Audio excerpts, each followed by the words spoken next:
Hello everyone, अस्सलाम वालेकुम। This is Sana. Welcome back to my channel. कैसे हैं आप सब? Hope you are all doing great. As I have mentioned in my last vlog के winter vacations के लिए हम लोग कराची गए थे। इस्लामाबाद टू कराची का टूर मैंने आपके साथ शेयर किया था और बाकी की जो वीडियोस हैं वो इस व्लॉग में इंशाल्लाह शेयर कर रही हूँ। अच्छा, आज ना मैं अपने ट्रिप के साथ साथ एक और बात शेयर करूँगी। जैसे कि आप लोगों को थंबनेल से पता चल गया होगा और टाइटल पे आपने देखा होगा, नज़र बद के हवाले से मैं आज बात करूंगी कि नज़र क्यों लगती है और कौन से वो फैक्टर्स हैं जिसकी वजह से हमें नज़र लग सकती है और हमें इससे किस तरह बचना चाहिए।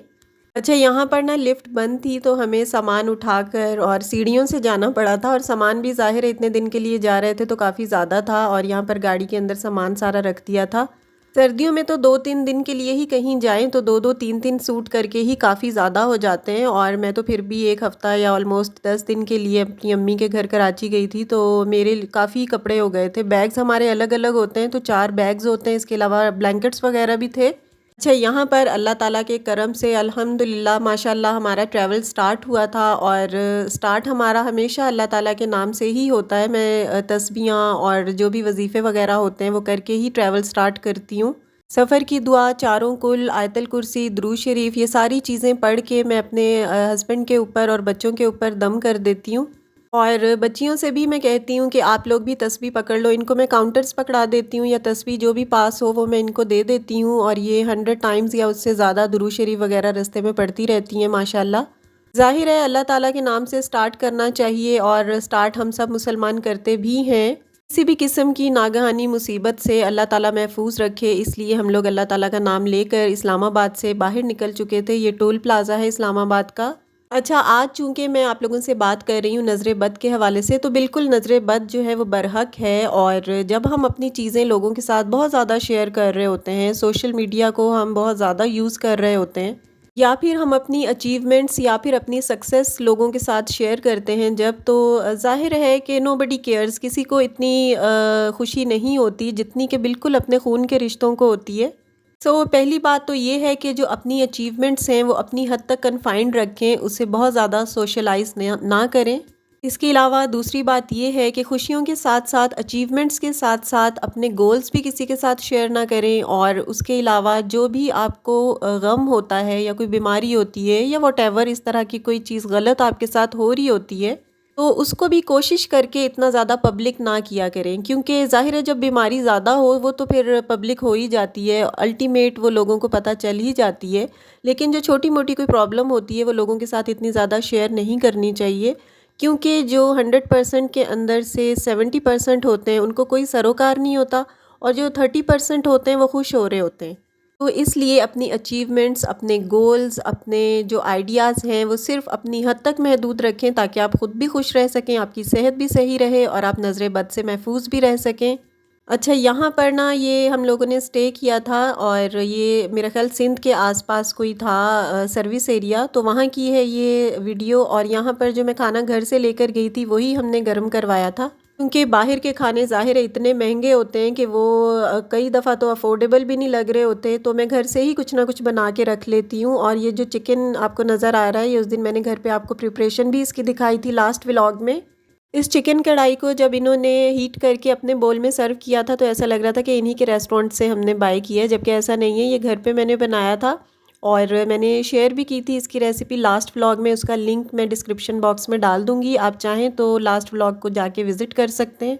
और साथ में ये ब्रेड पिज़्ज़ा भी मैंने गरम करवा लिए थे और ज़्यादातर चीज़ें मैं घर से ही लेकर आई थी। ये रेस्टोरेंट वालों ने जो सर्विस एरिया पर थे, इन्होंने हमसे बस सर्विस चार्जेस लिए थे और इसके अलावा रोटियां सिर्फ हमने परचेज़ की थी।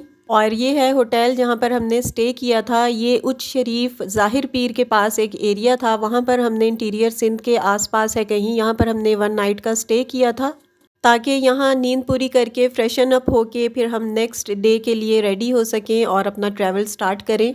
और ये सर्विस एरिया के बाहर का मंज़र है और माशाल्लाह नींद भी सही हो गई थी और नेक्स्ट डे हम लोग नेक्स्ट सफ़र के लिए रवाना हो गए थे अल्हम्दुलिल्लाह। अच्छा, जो मैकडॉनल्ड्स का क्लिप मैंने आपको लास्ट टू लास्ट क्लिप में दिखाया है ना, वहाँ पर हमने जस्ट वॉशरूम यूज़ किया था। मैकडॉनल्ड्स हम नहीं जाते हैं और वैसे भी उसका तो बायकॉट आजकल चल रहा है तो उसको यूज़ करना कुछ मुनासिब नहीं है।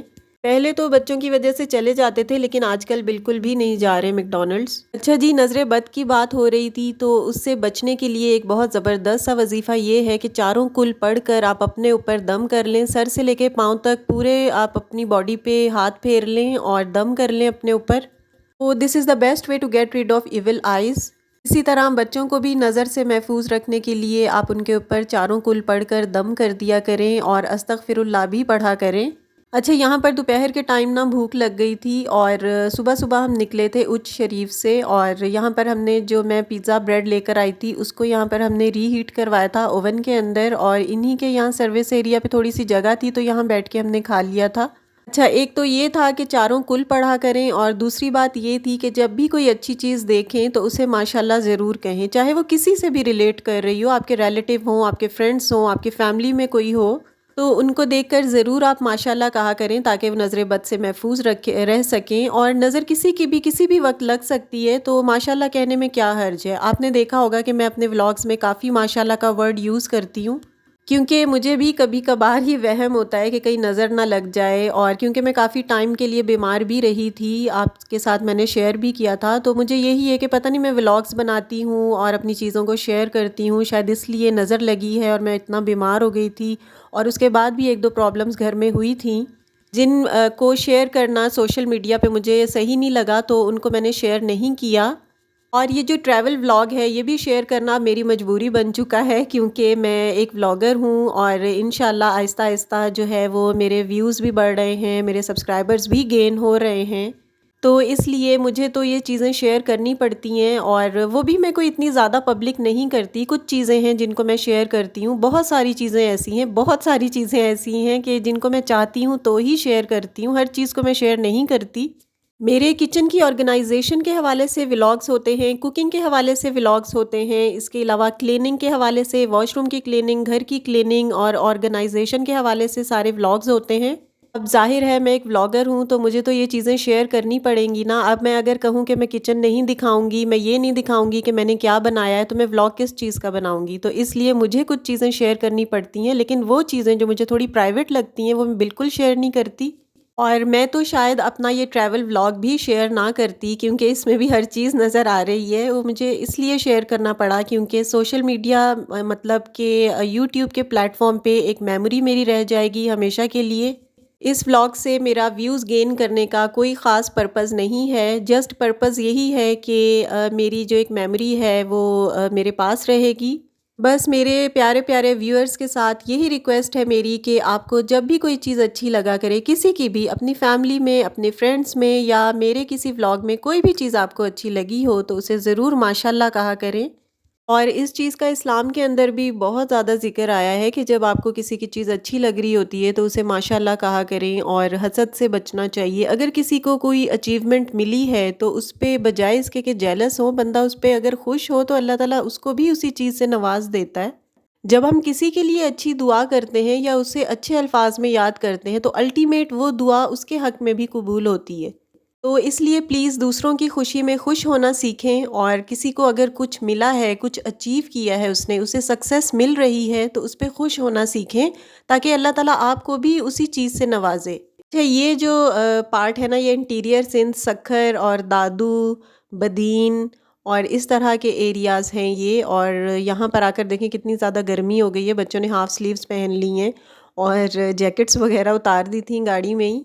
और ये इंटीरियर सिंध के एरियाज़ मुझे बहुत ज़्यादा अट्रैक्ट करते हैं, बहुत अच्छे लगते हैं। विलेज चाहे पंजाब का हो या सिंध का हो, मुझे बहुत ज़्यादा अच्छा लगता है।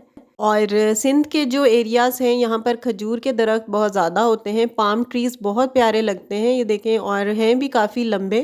सिंध तक हमारा ट्रैवल 12 आवर्स का होता है, फिर नाइट स्टे के बाद हम जो नेक्स्ट ट्रैवल स्टार्ट करते हैं कराची तक का, वो भी हमारा 12 आवर्स का ही होता है। अच्छा, यहाँ पर मियाँ जी गाड़ी की कंडीशन को देख रहे थे, कुछ ऑयल चेक करना था और पानी वगैरह चेक करना होता है मेरे ख्याल से, तो इसके लिए रुके हुए थे ज़रा। तो इतनी देर में हम लोगों ने यहाँ पर पिक्स वगैरह ले ली थी। इंटीरियर सिंध से जब हम इस तरह से होते हुए जाते हैं ना, तो काफ़ी ज़्यादा सिंध के कल्चर को देखने का, उसे लर्न करने का मौका मिलता है। बहुत सारी चीज़ें हमने लर्न की हैं ड्यूरिंग दिस जर्नी। जो चीज़ें किताबों में पढ़ रहे होते हैं, डिफरेंट शहरों को, सिंध के इंटीरियर्स को, वो चीज़ें हमें देखने में मिली हैं। दादू, टंडू आदम, शहदादपुर, खैरपुर, ये सारे इंटीरियर सिंध के इलाके हैं और इन सब से हम होते हुए गए हैं। माशाल्लाह इन सब सिटीज़ का कल्चर एक हिसाब से हमने रीड किया है। अच्छा, यहाँ पर एक पूरा प्रोसेस गुड़ बनने का है, ये भी हमने देखा था। यहाँ पर सबसे पहले कुछ औरतें थीं जो खेत के अंदर गन्ने काट रही थीं, वो नेक्स्ट क्लिप में मैंने डाल दिया गलती से, और अभी यहाँ पर उससे नेक्स्ट प्रोसेस है जब गन्ने आ चुके हैं और इनको ये लोग ना छील कर मेरे ख्याल से और एक मशीन में डाल रहे हैं, वहाँ से इसका जूस निकलता है और उसके बाद फिर इसको गुड़ बनाने के लिए ये लोग एक बड़ी सी कढ़ाई में डालते हैं और वहाँ इसे पका के और फिर गुड़ बनाते हैं इसका।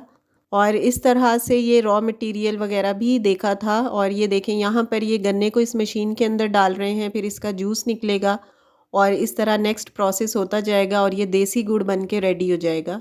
अच्छा, यहाँ पर ये कुछ ख़वातीन थीं सिंधी जो कि गन्ने काट रही थीं और यहाँ पर मैंने इनकी थोड़ी सी वीडियो बनाई थी और मुझे लग रहा था कि इनको अच्छा नहीं लग रहा कि मैं इनको फ़िल्म कर रही हूँ। खैर मैं इनसे काफ़ी दूर थी और यहाँ पर ये एक सिंधी अंकल थे और सिंधी बोल रहे थे। ये मेरे हस्बैंड से बात कर रहे थे, कह रहे थे अच्छा आप लोग पिक्स बना रहे हैं, और खुश होकर चले गए थे। अच्छा, यहाँ पर ये थोड़ा-सा गुड़ मैंने लिया था और थोड़ा-सा लिया था बस, क्योंकि खाते नहीं हैं हम लोग, और ये बहुत ज़बरदस्त था, इसका टेस्ट भी अच्छा था।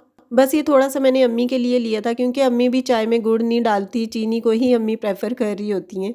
अच्छा जी, यहाँ पर हम सिंध के रास्ते से निकल चुके थे और ये सारा इंटीरियर सिंध जो है ये मोटरवे के बगैर आता है। सक्खर के बाद से मोटरवे स्टार्ट होता है और इंटीरियर्स में मोटरवे नहीं है। यहाँ पर ऊँट के ऊपर सामान लाद कर जो है वो एक जगह से दूसरी जगह लेकर जाया जाता है।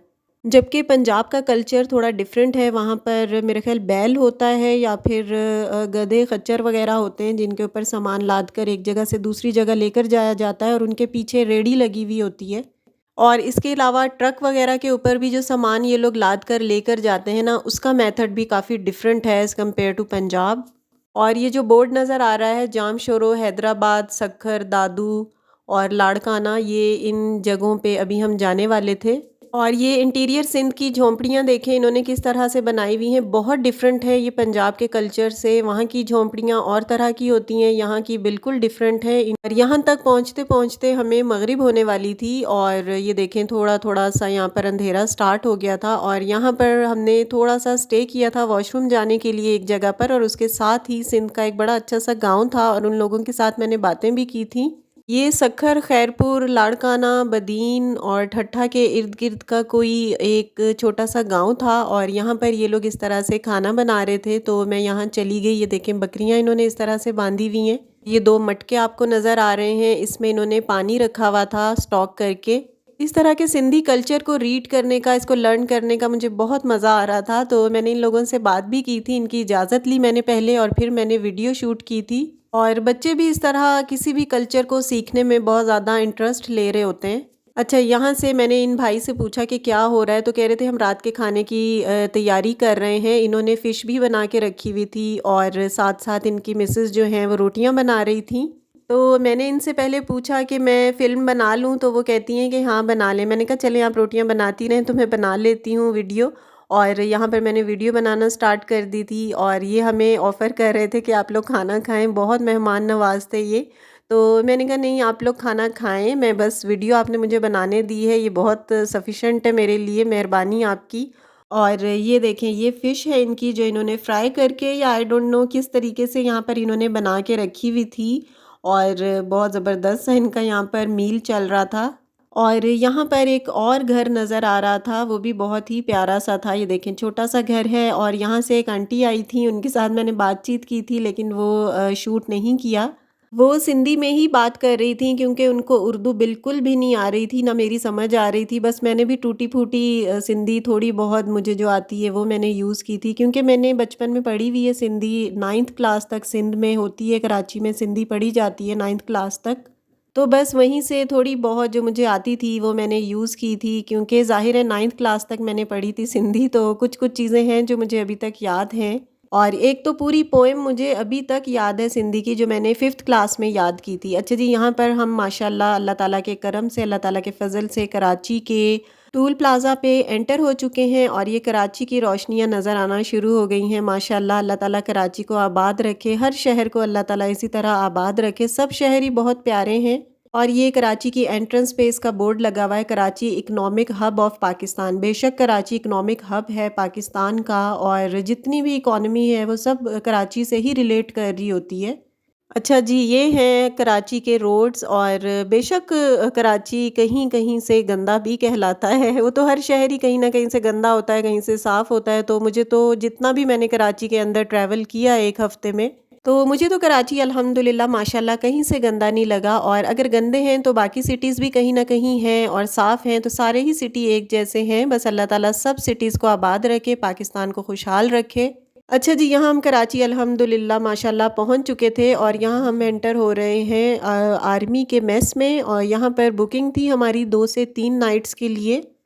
और यहाँ पर लेकिन हम 2 नाइट ही स्टे किया था। ये बहुत ज़्यादा इन्होंने पंचायत के बाद हमें एंटर होने दिया था। CNIC दोनों के चाहिए थे, और बहुत ज़्यादा इन्होंने चेकिंग की। उसके बाद हम आर्मी के मेस में एंटर हो गए थे। हमें घर पे जाने की बहुत जल्दी थी, इसलिए हमने यहाँ बस 2 नाइट्स का ही स्टे किया था। अम्मी भी बुला रही थी कि जल्दी से आओ, और अब्बू और भाई के भी फ़ोन आ रहे थे कि आप लोग कहाँ रह गए हैं, जल्दी से आएँ। यहाँ पर एक्चुअली मियाँ जी को कोई काम था उनके टैक्स से रिलेटेड, तो आर्मी वालों के लिए, तो इसलिए 2 नाइट्स का स्टे हमने यहाँ पर किया था। मलीर कैंट में है ये। बहुत ही माशाल्लाह ये साफ़-सुथरा होता है। ज़ाहिर है आर्मी का है, कैंट है, तो ये साफ़ ही होगा। और यहाँ पर ड्रामास वगैरह की शूटिंग भी काफ़ी होती रहती है। मलीर कैंट हमारे घर से 1 घंटे के फ़ासले पर है। हम लोग गुलशन इकबाल में रहते हैं, और मलीर कैंट का 1 घंटे का सफ़र है घर तक का। अच्छा जी, वापस आते हैं अपने टॉपिक की तरफ। तो टॉपिक मेरा यही था कि नज़र से, हसद से किस तरह से बचा जा सकता है। इस्लाम में भी इसकी बहुत ज़्यादा मज़म्मत आई है। अच्छा, गोरों के अंदर और हम एशियंस के अंदर, स्पेशली हमारे सब कॉन्टिनेंट में बहुत बड़ा डिफरेंस अंग्रेज़ों में, गोरों में और हम में ये है कि हमें नज़र लगती है और उनको नज़र नहीं लगती। उसकी ख़ास वजह यही है कि वो फ़ारिग नहीं रहते, वो अपने गोल्स को अचीव करने के लिए स्ट्रगल करते हैं, मेहनत करते रहते हैं। उनकी औरतें, बच्चे, उनके मर्द सब मेहनत करते हैं, और दूसरों की अचीवमेंट्स को, उनके गोल्स को नहीं देखते। जबकि हमारे यहाँ उसके बरक्स है। हमारे क्या होता है पाकिस्तान में, हमारे कल्चर्स में हमारे ये होता है कि हम एक दूसरे को देखते रहते हैं कि अच्छा वो ऐसे हो गया, वो ऐसे हो गया, हम वहाँ तक नहीं पहुँचे, उसने ये अचीव कर लिया। उसने अगर अचीव किया है तो अपनी मेहनत से किया है। जबकि जो बाहर के कंट्रीज़ हैं उनमें ये होता है कि वो नोबडी केयर्स, उनको कोई ये नहीं होता कि इसके पास आईफ़ोन है, इसके पास गाड़ी फ़लाँ-फ़लाँ है। वो बस अपने काम से काम रखते हैं और ख़ुद स्ट्रगल करते रहते हैं, मेहनत करते रहते हैं। और किसी की भी लाइफ़ में इंटरफेयर करना वो बिल्कुल भी ज़रूरी नहीं समझते। लेकिन हमारे तो इंटरफेरेंस बहुत ज़रूरी है। हमारे तो हर एक को देखना है कि वो क्या कर रहा है, क्यों कर रहा है, उसने क्या अचीव कर लिया है, उसके फ्यूचर प्लान्स क्या हैं, उसके गोल्स क्या हैं, उसके पास क्या-क्या आइडियाज़ हैं। ये सारी चीज़ें जो हैं वो हम जैसे लोगों को तंग करती रहती हैं। उसके कॉन्सिक्वेंसेस क्या होते हैं, रिज़ल्ट्स उसके क्या होते हैं, वो यही होते हैं कि बस एक दूसरे को देखते रहना, उसकी अचीवमेंट्स को देखना, और उसके जो है वो सक्सेस को देखना और ख़ुद मेहनत ना करना। बस ये सारे वो फैक्टर्स हैं जो किसी भी बंदे को हसद में मुब्तला कर सकते हैं। और इनसे कैसे बचा जा सकता है ये भी मैं आपको बता चुकी हूँ कि ख़ुद को कैसे कंट्रोल करें, और लोगों के साथ किस तरह का रवैया रखना चाहिए, और क्या पढ़ना चाहिए। चारों कुल पढ़ के डेली बेसिस पे अपने ऊपर दम किया करें, और हर चीज़ में माशाल्लाह ज़रूर कहने की आदत बना लें। मैं तो अब काफ़ी हद तक ये आदत बना चुकी हूँ कि ख़ुद को नज़र से महफूज रखने के लिए मुझे क्या पढ़ना है, कौन सा वजीफ़ा करना है, और किस तरह से मुझे अपने रवैये को चेंज करना है, और दूसरों की खुशी में किस तरह से हम अपनी खुशी तलाश कर सकते हैं, दूसरों की खुशी में खुश रहना सीखना है। अच्छा, ये रूम था जहाँ पर हमने स्टे किया था माशाल्लाह। और इसके अलावा ये जो है एरिया है जहाँ पर आप बैठ के स्टडी कर सकते हैं या कुछ खा पी सकते हैं, लाउंज है बेसिकली। यहाँ पर 2 नाइट्स के स्टे के बाद हम गुलशन चले गए थे अम्मी के घर, और वहाँ से फिर हमने अपना घूमना फिरना स्टार्ट किया था। तो अम्मी बहुत कह रही थी कि इतने कम दिन के लिए आए हो। अब्बू भी बहुत कह रहे थे कि सना इतने से दिन के लिए आई हो, कुछ रह के तो जाओ। अब्बू तो मियाँ जी से कह रहे थे कि अकील तुम चले जाओ और सना को कुछ दिन रहने दो, वहाँ पे सर्दी भी बहुत ज़्यादा है पंजाब में, तो सर्दी के कुछ दिन ये यहाँ पर काट के नेक्स्ट मंथ आ जाएगी। लेकिन हम लोग क्योंकि गाड़ी में गए थे तो मेरा रुकना और मियाँ जी का आना पॉसिबल नहीं था, तो इसलिए फिर हमें साथ ही आना पड़ा। अच्छा, यहाँ पर आर्मी मेस के कैफेलिया में हम आए थे और खाना तो हम लोग खा चुके थे और बाद में बच्चों ने आइसक्रीम खाई थी। और ठंड इतनी ज़्यादा नहीं थी कराची में, इतनी ज़्यादा क्या, बिल्कुल नॉमिनल सी ठंड थी जो अच्छी लगे, मॉडरेट सा मौसम था। तो आयशा और हानी पंजाब में कह रही थी मम्मा आइसक्रीम ले दें, तो वहाँ पर मैंने इनको नहीं लेके दी थी। मैंने कहा था कराची जाके खाना, वहाँ पर मौसम अच्छा है तो वहाँ आप लोग बीमार नहीं होगे। तो फिर यहाँ पर आते ही इन्होंने आइसक्रीम का कहा तो मैंने इनको लेकर दी थी। अच्छा, खाने वाने से फ्री होकर ना हम लोग यहाँ पर आर्मी के जो कॉरिडोर्स थे और इनके लाउंजेस थे, रूम्स थे, उनको विज़िट कर रहे थे। जहाँ पर इनकी क्लासेस होती हैं, ऑडिटोरियम और हॉल्स होते हैं, तो उनको विज़िट किया। वहाँ पर ये सारी पिक्चर्स लगी हुई थी जो कमांडेंट्स थे पिछले और अब के। रूम तो किसी भी होटल में लिया जा सकता है, लेकिन जो आर्मी के मेस के रूम्स होते हैं ना, उनमें बहुत कुछ सीखने को मिलता है और काफ़ी कुछ बच्चों ने भी सीखा यहाँ पर। बहुत ज़्यादा वेल डिसिप्लिन्ड एनवायरनमेंट और साफ़ सुथरा एनवायरनमेंट होता है इनका। और इस टाइम पे हस्बैंड अपना कोई काम कर रहे थे जिस काम के लिए वो आए थे। एक्चुअली इन्होंने टैक्स का कोई काम था जो ऑफिसर्स का करना था, और हम लोग बस यहाँ पर फिर घूमते फिरते रहे थे। इनके लाउंजेस वगैरह, यहाँ पर इनकी क्लासेस होती हैं और टीवी लगा हुआ था एक बड़ा सा।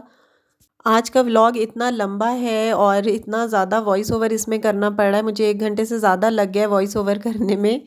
खैर, कोई देखे या ना देखे, मुझे अपने लिए एक मेमोरी मेरी सेव हो जाएगी यूट्यूब पे और मैं जब चाहे उसे देख सकती हूँ। क्योंकि गूगल से भी कई चीज़ें, जब आपका मोबाइल ख़राब होता है या आप चेंज करते हो तो कई चीज़ें, कई वीडियोज़ ऐसी होती हैं जो डिलीट हो जाती हैं। तो ये तो एक ऐसा प्लेटफॉर्म है जहाँ पर इंशाल्लाह मेमोरी रहेगी मेरी, तो इसलिए मेरा बेसिक जो पर्पस था वो इस वीडियो को अपलोड करने का यही था। अच्छा, यहाँ पर माशाल्लाह रात को नींद करने के बाद फिर हम लोग सुबह नाश्ते के लिए बस सिंपल सा, बहुत ही सिंपल सा हमने ब्रेकफास्ट मंगवाया था। खाने वगैरह तो मैं अपने स्पेशली बहुत सिंपल रखती हूँ और मियाँ जी भी सिंपल ही खाते हैं, बस बच्चों की वजह से कभी कोई बाहर का खाना खाना पड़ जाता है। और डबल फ़ायदा होता है, एक तो आपको एक्सपेंसिव खाना नहीं खाना होता और दूसरा ये है कि हाइजीनिकली आप घर से खाते हो तो आपकी सेहत भी अच्छी रहती है। तो यहाँ पर नाश्ता करने के बाद और फ्रेशन अप होने के बाद मैं और मियाँ जी थोड़ी देर यहाँ लॉन में बैठ गए थे। ये आपको मैं नज़र आ रही हूँ, बच्चे हैं और मियाँ जी बैठे हुए। यहाँ पर हवा भी बहुत ज़बरदस्त चल रही थी क्योंकि मौसम ठंडा नहीं है। सिंपल सी बस सिंगल सिंगल शर्ट्स पहनी हुई हैं, कोई जर्सी, कोई स्वेटर्स वगैरह किसी ने वेयर नहीं किए हुए। और यहाँ पर स्टे के बाद फिर आज हमने गुलशन अपने घर जाना था क्योंकि अम्मी अब्बू की कॉल्स आ रही थी कि कहाँ रह गए हो आप लोग, कराची आके भी अभी तक घर नहीं आए। तो बस यहाँ से फिर हम घर की तरफ रवाना हो गए थे। तकरीबन 1 घंटे तक का रास्ता है मलीर कैंट से गुलशन इकबाल की तरफ। आज की वीडियो बस थोड़ी सी लॉन्ग हो गई है क्योंकि टॉपिक भी कुछ ऐसा था वैसे कि बंदा बात करे तो फिर उसमें थोड़ा सा टाइम लगता है। क्योंकि ये चीज़ें मेरे भी एक्सपीरियंस में आई हैं कि जब मैं कभी कोई स्टेटस लगाती थी ना किसी भी प्लेटफॉर्म पे, तो कुछ ना कुछ घर पे गलत होता था, कुछ उल्टा सीधा, या कोई बीमार हो जाता था बच्चा या मैं। क्योंकि नज़र लग जाती है कई दफ़ा लोगों की और उनको पता नहीं होता कि नज़र लग गई है, ना हमें ख़ुद को पता होता है कि नज़र लग गई है। तो बस इन चीज़ों को हमें टैकल करना है और उन चीज़ों पे हमें तवज्जो भी देनी है जो कुछ मैंने डिस्कस किया है कि what to do and what not. अपनी सक्सेस स्टोरी, अपनी अचीवमेंट्स और अपने गोल्स जो हैं वो अपने खून के रिश्तों के साथ शेयर करें। सोशल मीडिया पे बिला वजह कोई इतनी ज़्यादा चीज़ें शेयर करने की ज़रूरत नहीं है। जब भी आपको कोई अचीवमेंट मिलेगी ना, कोई सक्सेस मिलेगी, तो वो खुद ब खुद लोगों के सामने आ जाएगी, वो आपको बोलने की ज़रूरत नहीं है। तो बस मैंने भी अपने एक्सपीरियंस से यही सीखा है कि अपनी चीज़ों को, अपनी जो रिलेशनशिप्स हैं, अगर आपके हस्बैंड के साथ या किसी के साथ भी आपका रिलेशन बहुत अच्छा है तो आप उसे भी छुपा कर ही रखें। क्योंकि हमारी जो सोसाइटी है ना वो नज़र लगाने में माहिर है। पता उन बेचारों को भी नहीं होता लेकिन बस नज़र लग जाती है। होप आज की वीडियो से आपने ज़रूर कुछ ना कुछ सीखा होगा। अगर कुछ सीखा है तो वीडियो को ज़रूर लाइक कीजिएगा और अगर चैनल आपने न्यू विज़िट किया है तो चैनल को सब्सक्राइब भी ज़रूर कीजिएगा and also leave a beautiful comment below. तो जनाब, वीडियो को यहाँ पर ख़त्म करती हूँ। अच्छी लगी हो तो लाइक कीजिएगा। इंशाल्लाह नेक्स्ट वीडियो में आपके साथ मुलाकात होगी। अपना ख्याल रखिएगा, अपने प्यारों का भी ख्याल रखिएगा। अल्लाह हाफिज़ और टेक केयर।